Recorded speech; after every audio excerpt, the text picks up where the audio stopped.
পশ্চিমবঙ্গের মমতার রাজনৈতিক ভবিষ্যৎ এবং বাংলাদেশ ভারত সীমান্তে বিএসএফ এর পুশিন সহ নানা বিষয়ে কথা বলবো। এজন্য সরাসরি যুক্ত হচ্ছে কলকাতার বাঙালি সমাজকর্মী শেখ আবিদের সঙ্গে। আবিদ, আপনাকে স্টার ওয়ার্ল্ডে স্বাগত জানাচ্ছি।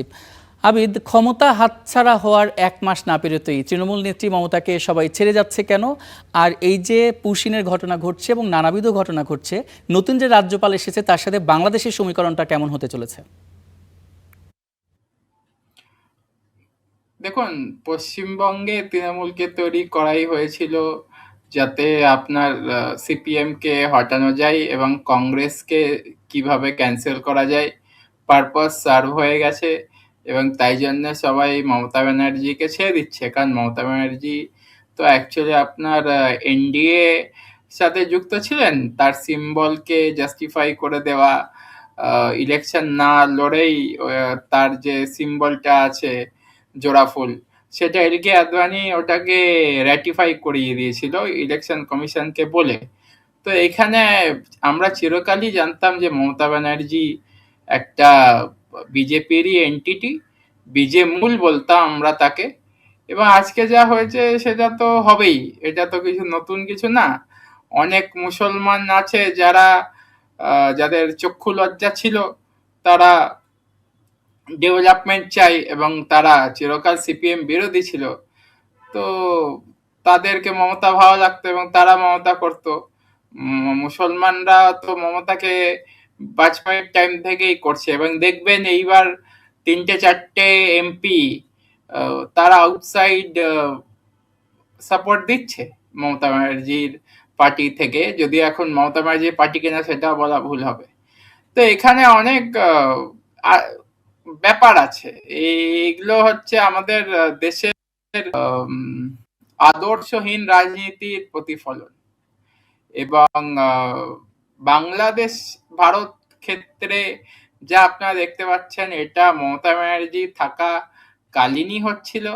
পশ্চিমবঙ্গ থেকে কাউকে ধরে চ্যাংদোলা করে ফেলে দিচ্ছিল না, কিন্তু আমরা দেখেছি যে পশ্চিমবঙ্গের নাগরিককে এদিক ওদিক উড়িষ্যা বা বিভিন্ন জায়গা থেকে তুলে এনে তাকে চ্যাংদোলা করে জেসিবি করে ফেলে দেওয়া হচ্ছিল এবং তাদের ফরেনার ডিক্লেয়ার না করেই তাদেরকে বাংলাদেশ সাইডে পাচার করে দেওয়া হচ্ছিল।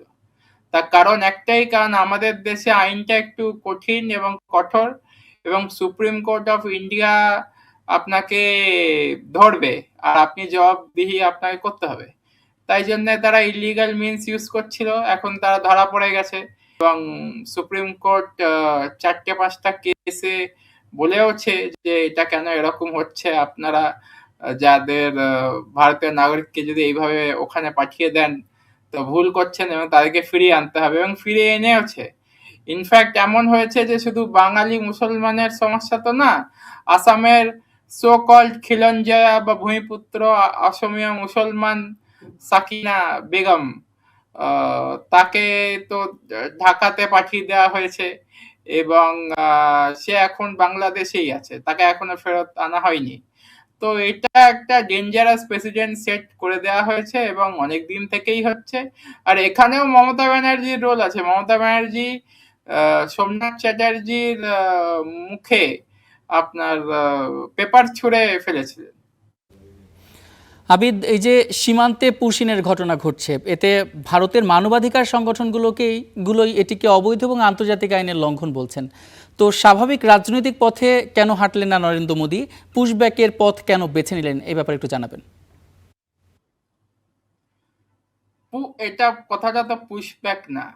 পুশব্যাক তো বাংলাদেশি কে করবে বা লিগাল বাংলাদেশি কে করবে। তারা কি নীতিশ প্রামাণিককে পুশব্যাক করছে? প্রামাণিক তো একজন বাংলাদেশের নাগরিক বা বাংলাদেশি বর বা ত্রিপুরাতে ওরা আছে, অনেকেই বাংলাদেশ থেকে এসছে, তাদেরকে কি পাঠিয়ে দিচ্ছে? না।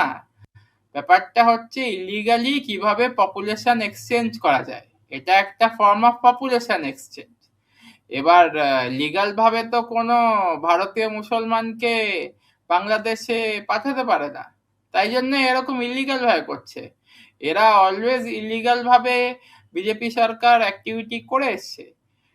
সবসময় যে স্টেট মানে আইন মেনেই করে সেটা তো না।